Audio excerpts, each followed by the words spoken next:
Namaste. I'm G. Rajnish. I'm a student of Masters in Vedic Sciences. My PRN number is 2024 triple 083. I'm honored to attempt the oral assignment of Yajurveda.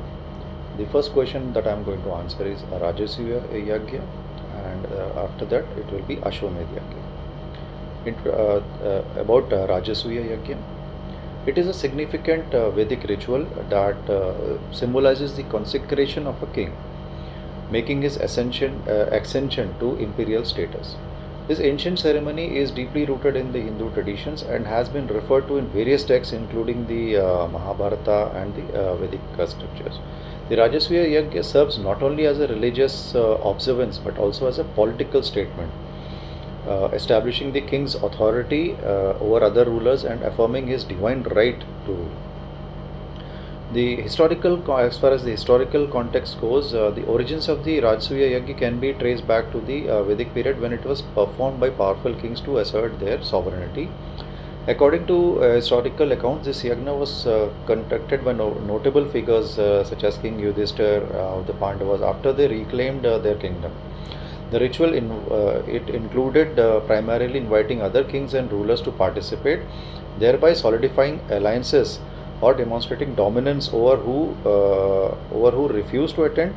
They were considered as enemies, and people who attended it was part of an assertion that the people who have attended accept the king who is performing the Rajasuya Yagya as their master.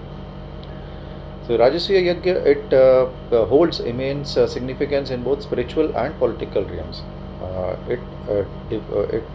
Performing this yagna grants divine blessings, reinforcing the king's legitimacy and moral authority through divine enforcement. It also served as a political declaration of sovereignty, earning support from subjects and the vassals. This yagna fosters unity among various kingdoms by encouraging participation from other rulers. As far as the spiritual growth is concerned, the rigorous rituals involved lead to spiritual upliftment for both the king and the participants. The Rajasuya Yagya is an elaborate ceremony that involves several stages. The preparation phase before the main event, extensive preparations are made, which includes the Diksha, that is the initiation, and the Sankalpa, that is the resolution. In the Diksha, the king undergoes purification ritual signifying readiness for the sacred Yagya.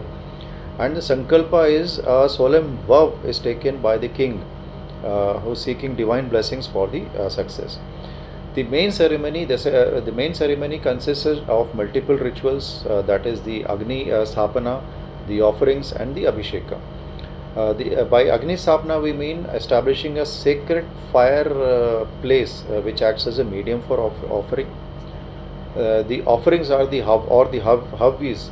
Various items such as ghee, grains, and soma juice are offered into the fire while chanting the Vedic mantras. And the Abhisheka, that is the anointment. The king is anointed with holy water, symbolizing purification and empowerment. Several symbolic acts are also integral to this ceremony, like the cattle raid. The newly crowned king performs a symbolic raid on the cattle belonging to relatives, asserting his dominance, while later returning part of the cattle as an act of goodwill. A game of dice is played with the priests, where winning symbolizes victory over the adversaries. The concluding rituals contain blessings from the priests, ensuring prosperity for the kingdom, with final offerings. That is, the additional offerings are made to deities seeking continued favors. And celebrity feast. A grand feast follows, where food is shared among the attendees, which symbolizes the unity. Now, coming to the cultural impact, the Rajasuya Yagya has left an indelible mark on the Indian culture and history, wherein it exemplifies how rituals were intertwined with governance in ancient India. Many kings throughout history have sought legitimacy through similar ceremonies, reflecting its lasting influence on royal practices. While if we take it into the modern interpretations, in contemporary times, while direct performance of Rajasuya Yagi may not occur, its principles resonate within various cultural practices, wherein festivals celebrating kingship often echo themes found in this ancient ritual. The discussions around the leadership qualities often refer to the ideals established during those ceremonies.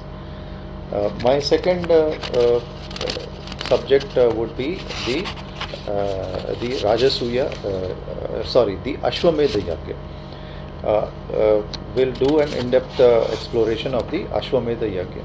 Ashwamedha Yagya, or the horse sacrifice, is one of the most significant and grand rituals in the ancient Vedic tradition.